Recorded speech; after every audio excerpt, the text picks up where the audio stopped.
अब इनवाइट करता हूँ मिस्टर मोहम्मद अम्मार और मिस अक्सा को, जो कि चाइना के मुतालिक अपनी जो सक्सेस स्टोरी है और जो प्रेजेंटेशन है उसको डिस्क्राइब करेंगे। तो मोहम्मद अम्मार ने ये आंसू स्कॉलरशिप लिया है, ये चाइनीज़ एकेडमी ऑफ साइंसेज के हवाले से। और जो मिस अक्सा है वो उन्होंने एमफिल किया 2019 में बहाउद्दीन ज़करिया यूनिवर्सिटी से। वो भी आंसू स्कॉलरशिप विनर है।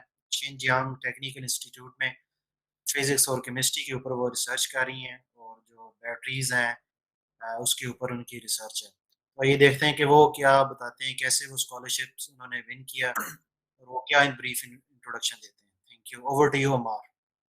Okay, thank you so much, sir. Can you hear me? जी जी, Sir, आ रही can you आवाज़। hear me? Can ji you hear me, sir? Okay. जी जी, आ रही आवाज़। Thank you so much, sir, for giving us this platform for the students. And I will start.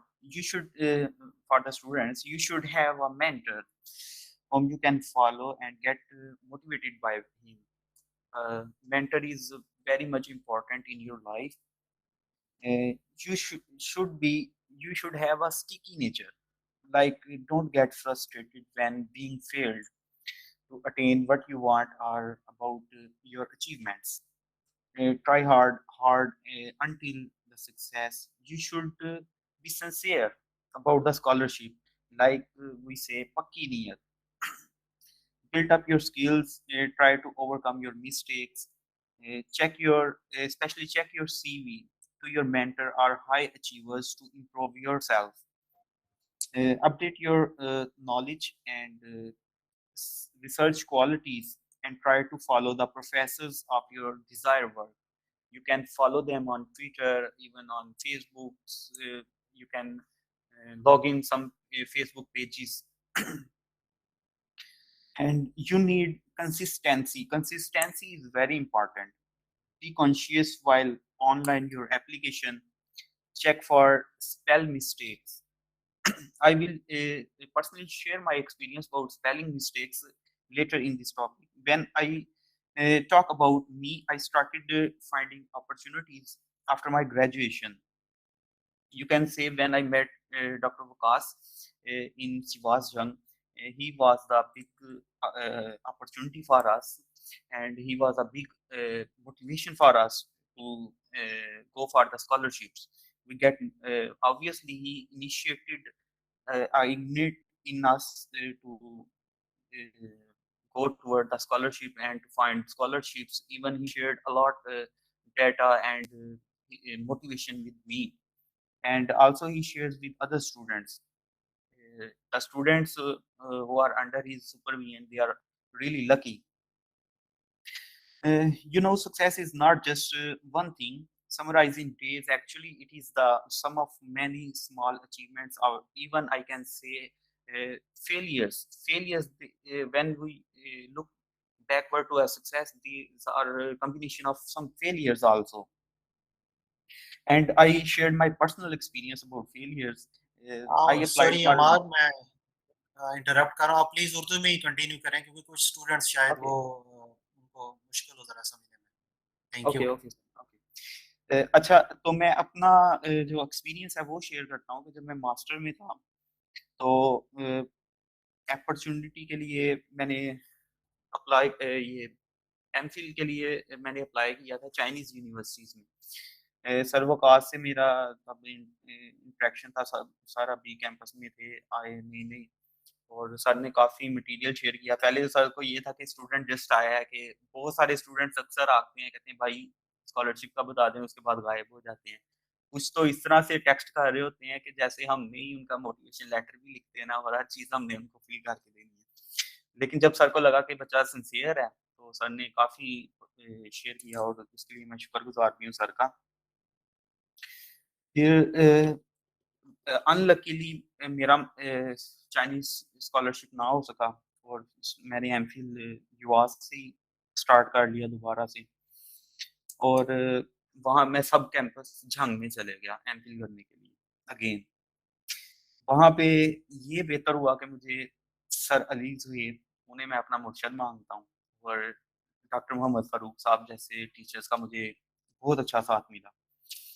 फिर during my master मैंने अपना project submit करवाया bat conservation project के अंदर, और उसके अंदर काफ़ी कंपटीशन था, लेकिन अनलकीली मैं वहाँ से भी हार गया।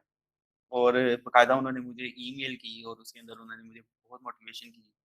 लेकिन उनकी असल में रिक्वायरमेंट ये थी कि उन्होंने जो पीएचडी स्टूडेंट्स थे, उनको सिलेक्ट करना था ज़्यादातर। और उन्होंने इवन ये कहा कि अगर आप नियर फ्यूचर अप्लाई करते हैं, तो हम आपको प्रेफ़रेंस करेंगे, या अगर आप देखना चाहते हैं कि आपकी क्या मिस्टेक्स हैं, और हम आपको पर्सनली बाय मेल बता सकते हैं।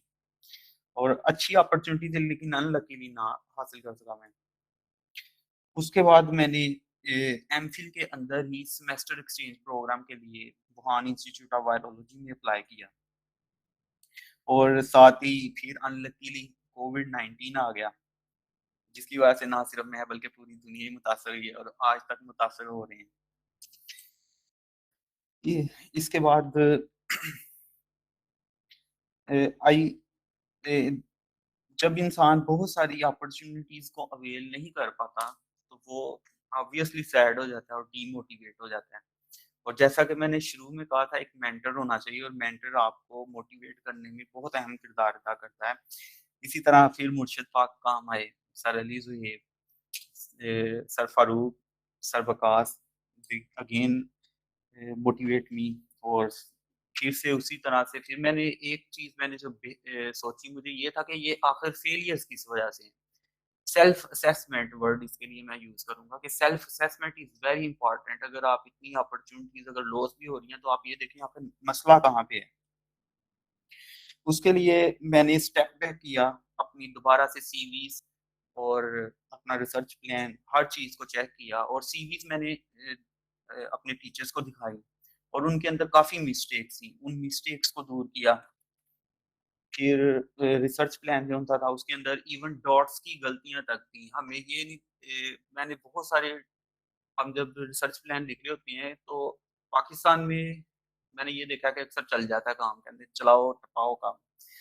लेकिन जब फ़ॉरेन मैंने जो प्रोफ़ेसर मेरे राब्ते में थे, और वो इवन मेरी एक डॉट की मिस्टेक्स भी निकली हुई थी रिसर्च प्लान की, और मुझे पता चला कि इट्स अ रियली डिफरेंस। उसके बाद मैंने जब अपनी मास्टर्स की जब मैंने अप्लाई किया था, उस एप्लीकेशन को खोला और फिर मुझे पता चला कि वहाँ पे कौन-कौन सी मिस्टेक्स थी हैं। इसलिए मैंने कहा है कि आप जब अप्लाई करें, स्पेलिंग मिस्टेक्स को ख़ास तौर पे देखें, कि स्पेलिंग मिस्टेक्स तो नहीं, इसके लिए आप अपने साथ किसी दोस्त को बिठा लें या बहन-भाई को, और ताकि वो क्रॉस चेक करते रहें। और उसके बाद सेल्फ असेसमेंट भी होगी। फिर ये है कि इस दफ़ा पीएचडी मेरा मास्टर्स सितंबर में कंप्लीट हुआ, और luckily I get answer scholarship this year. I am now in my first semester, and इंशाल्लाह when the situation will be cleared, I will start my research work. Now I am doing my coursework. I think I should go toward Miss Aksa. Are you here? Aksa, can you listen me? Yes, by Mark. Yeah, you can Yes, share your motivation story with the students. Then we will go toward the scholarship. बिस्मिल्लाहिर्रहमानिर्रहीम। ये मैं यही सबसे request करूंगी कि class में होते हैं कई तरह के तबके, कोई 8-10 तरह के होते हैं, कोई किसी की कोई डायरेक्शन होती है, किसी की कोई डायरेक्शन होती है। अल्लाह पहुंचा ही देता है उस बंदे तक। ठीक है, तो क्लास में हमारा 5 बंदों का ग्रुप था और अल्हम्दुलिल्लाह सारे के सारे पीएचडी कर रहे हैं। कुछ बाहर से हैं, कुछ पाकिस्तान से हैं। ठीक है, तो सबसे पहले तो अपनी कंपनी अच्छी करें क्लास में। मतलब ये है कि जो कुछ करने वाले स्टूडेंट है ना, मतलब जिन्होंने जिंदगी में सोचा हुआ है कि कुछ करना है, उनके फ्रेंड बने आप। ठीक है, तो दूसरी बात ये है कि पीएचडी बाहर से क्यों जरूरी है। हमारी पाकिस्तान की यूनिवर्सिटीज भी बहुत अच्छी अच्छी हैं। इस टाइम पर नस्ट हो गया, जिस तरह कायद आजम यूनिवर्सिटी होगी। इसके अलावा कराची के अंदर एचजे एक इंस्टीट्यूट है केमिस्ट्री का, ये बहुत ही अच्छा है। लेकिन हमें बाहर क्यों जाना चाहिए, मतलब कि हम उन इंस्टीट्यूट को क्यों नहीं प्रेफर कर रहे। कायद आजम यूनिवर्सिटी बहुत अच्छी है ये दुनिया में, इवन कि ये चाइनीज यूनिवर्सिटीज के साथ और दुनिया की बाकी यूरोपियन यूनिवर्सिटीज के साथ भी कम्पीट कर जाती है। हमारी ये यूनिवर्सिटी नस्ट भी करती है, इसी तरह से कॉमसर्ट्स भी करती है। असल में मसला ये आ रहा है कि पाकिस्तान में फंडिंग का मसला है, जो मैंने अभी तक ऑब्जर्व किया है। सबसे बड़ा मसला फंडिंग का है। उसमें ये है कि अगर पाकिस्तान में जब हम यूनिवर्सिटी में कायदे-आज़म यूनिवर्सिटी में फॉर एग्ज़ाम्पल मैंने एडमिशन ले लिया उसमें, ठीक है? अब उसका होगा 70,000 का या 75,000 का होगा उसका सेमेस्टर की फ़ी मुझे पड़ेगी, जो हर साल मतलब कि हर सेमेस्टर के एंड में पड़ा करेगी, ठीक है? मतलब नेक्स्ट सेमेस्टर के लिए मुझे दोबारा फ़ी मतलब पे करनी पड़ेगी। अब उस फ़ी को हम घर से तो ले नहीं सकते हर मर्तबा मतलब कि अब हमें बहुत से मतलब साल हो चुके हैं, हम घर से ही ले रहे हैं। तो इसके लिए फिर हमें बाहर जॉब करनी पड़ती है। जैसे कायदे-आज़म यूनिवर्सिटी में पढ़ भी रहे हैं और दूसरी किसी यूनिवर्सिटी में पढ़ाना स्टार्ट कर देते हैं हम। तो इस तरह से है कि हमारे जिस जगह पर जॉब कर रहे होते हैं, हमारे 6 या 7 घंटे जो हैं वो ज़ाया हो जाते हैं, ठीक है? तो जिस जगह पर जॉब करते हैं वो 7-8 घंटे हमारे ले जाते हैं, 6 से तो पक्का 6 तो वो पक्का लेगी, वो जगह जो है, ठीक है? जैसे मैं यूनिवर्सिटी में जॉब करती हूँ, इस टाइम पे एग्रीकल्चर यूनिवर्सिटी फैसलाबाद का जो बुरे वाला कैंपस है, उसमें मैं जॉब करती हूँ, तो मेरे 6 घंटे उधर ज़ाया हो जाते हैं, ठीक है? अब इस तरह है कि फिर आप जो पीएचडी है, ये रिसर्च बेस्ड डिग्री है। डिग्री लेना हमारा मकसद नहीं होता, हमारा बाद में डिग्री लेने के बाद कॉम्पिटिशन में आना होता है हमने जॉब के लिए, ठीक है? अब अगर इस तरह से डिग्री अगर हम ले भी जाते हैं पीएचडी की तो हमें फ़ायदा कुछ नहीं होता। तो इसीलिए हम बाहर अप्लाई करते हैं ताकि फुल टाइम जो है वो हम ना रिसर्च ही करें और यूकेएस जो इस टाइम पे दुनिया में एक रिसर्च सेंटर है और वहाँ पर दिन-रात रिसर्च होती है। जब आप वहाँ पर बैठते हैं, तो एक तो आपके पास तकरीबन 24 में से आप 15 घंटे तो लाज़मी रिसर्च करते हैं यूकेएस में। तो इसमें यूकेएस जो है, जो मेरी यूनिवर्सिटी है इस टाइम पे, मैं और भाई इमार सेलेक्ट हुए हैं उस यूनिवर्सिटी में। तो वहाँ पर आपको रिसर्च करने का बहुत मौका मिलता है। वहाँ पर तकरीबन सारे रिसर्चर ही होते हैं, ठीक है? तो ये है बाहर से पीएचडी करने का फ़ायदा। एक तो आपको फ़ाइनेंशियली सपोर्ट होती है, आपको जॉब नहीं करनी पड़ती, आपकी जो लैब में काम कर रहे होते हैं, वही आपके मतलब की जॉब होती है एक किस्म की। और इसके अलावा प्रोफ़ेसर भी आपको पैसे देता है, फंड करता है, ठीक है? फंडिंग प्रोफ़ेसर से भी हो रही होती है। तो जो मेरी है, हमारे ग्रुप में जो थे, वो सारे के सारे पीएचडी हैं। तो जिन जो मेरी कंपनी थी, वो जहाँ पे मैं जॉब करती हूँ, वो भी सारे पीएचडी ही हैं तकरीबन सारे। तो इसीलिए फिर मैंने मोटिवेशन मतलब कि मेरी ये हुई मेरी कोशिश की कि मैं भी पीएचडी के लिए अप्लाई करूँ। तो मैंने 3-4 कंट्रीज़ में अप्लाई किया हुआ था। पोलैंड में अप्लाई किया था मैंने इससे पहले। तो पोलैंड में भी मेरा सिलेक्शन हो गई थी, लेकिन चाइना की जो यूकेएस थी, मैंने इसको प्रेफ़र किया। तो बाकी सर यही है मेरी शॉर्ट सी स्टोरी। कि कंपनी अच्छी करें क्योंकि कंपनी बहुत ज़्यादा बेस कर रही होती है कि देखिए ना अगर आप क्लास में बैठते ही उन बच्चों के साथ हैं जिन्होंने सोचा हुआ है कि ज़िंदगी में कुछ नहीं करना, तो फिर आप भी साथ-साथ लो होते जाते हैं। तो मैं इस टाइम पे यूनिवर्सिटी में पढ़ाती हूँ, तो मैं क्लास में यही कहती हूँ कि इम्प्रूव करें अपने आप को। ठीक है सर? तो ये मेरी शॉर्ट सी स्टोरी है।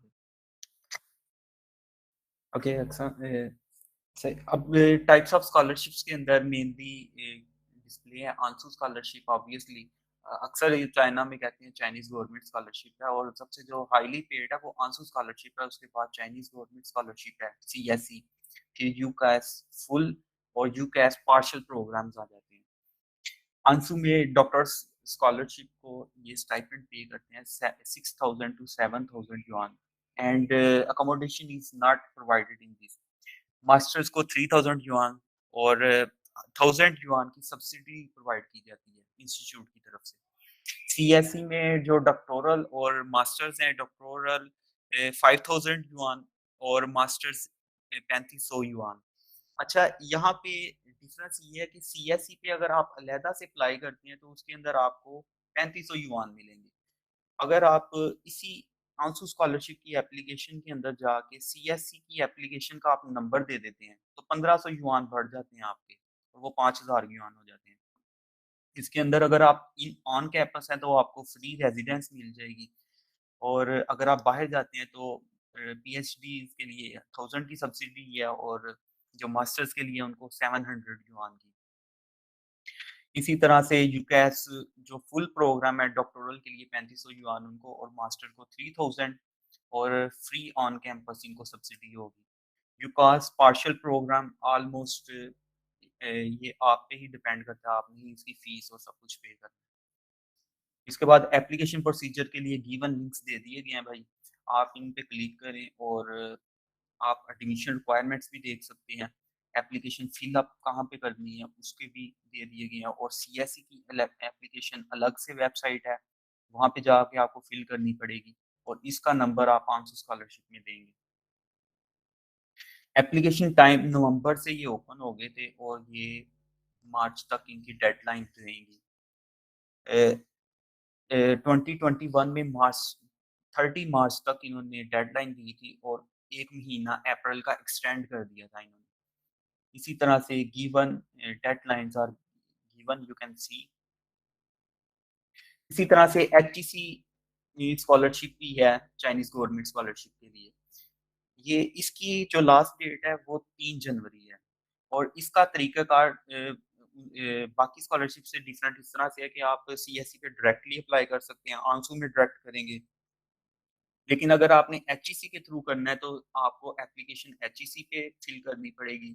इसका जो एजेंसी नंबर आएगा वो आपने जब चाइनीज गवर्नमेंट स्कॉलरशिप की एप्लीकेशन फिल करनी है वहाँ पे एजेंसी नंबर पूछेगा, तो वो आपने HEC का फिल कर देना है, और ऑब्वियसली आप HEC के बाउंड हो जाएंगे। PhD के बाद आके आपको पाकिस्तान में सर्व करना पड़ेगा, और इसके अंदर जो स्टाइपेंड है वो 3500 युआन है।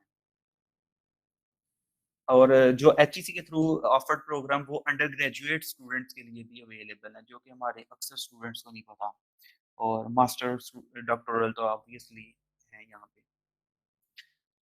स्कॉलरशिप कवरेज का भी बता दिया है, इसका लिंक मैंने आपको दे दिया है, यहाँ से आप लिंक भी ले सकते हैं। अब डॉक्यूमेंट्स रिक्वायरमेंट में वी गो टुवर्ड अक्सा। वो वेबसाइट के ऊपर मतलब पड़ा होगा, जिस यूनिवर्सिटी में अप्लाई करेंगे वहां से ही डाउनलोड कर लें, और सारी यूनिवर्सिटियों में वही चल जाता है, ठीक है। इसके बाद आर्टिकल जो है अगर आपके पास है तो ठीक है, अगर नहीं है तो कोई मसला नहीं है। पासपोर्ट होम पेज, पासपोर्ट आपका लाजमी बना हुआ होना चाहिए।